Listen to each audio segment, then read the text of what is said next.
రెండు అలా కూర్చొని రిలాక్స్ గా మాడుకోండి. ఏది క్వశ్చన్ ఒక్కసారి రిపీట్ చేసుకోండి. వెరీ సింపుల్ రా. నువ్వు ఎవరు? నేను దొంగని. పరిస్థితి వెళ్ళిపోతాం. నువ్వు దొంగవా, పోలీసువా, ఇన్స్పెక్టర్వా, లాయర్వా అని కదా నేను అడిగేది. నువ్వెవరు? నేను సునీల్. నువ్వు సునీల్వా, సచిన్ టెండూల్కర్వా, గవాస్కర్వా అని కాదురా నేను అడిగేది. నువ్వెవరు? అయ్య బాబోయ్, నేను మనిషిని.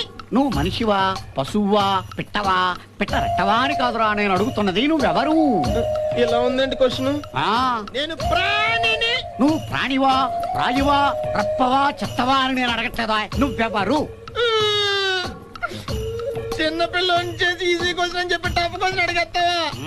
ఈ నాయ కూడా కాదు, ఎక్కడెక్కడి నుంచో తెచ్చుకున్నాను నేను. ఎవరు? ఈ తడికి తలుపులు 24 గంటలు నీ కోసం తెరిచే ఉంటాయి. నువ్వు ఎప్పుడొచ్చి సమాధానం చెప్తే అప్పుడే నీ నగలు పట్టుకెళ్ళొచ్చు. నువ్వు వెళ్ళు.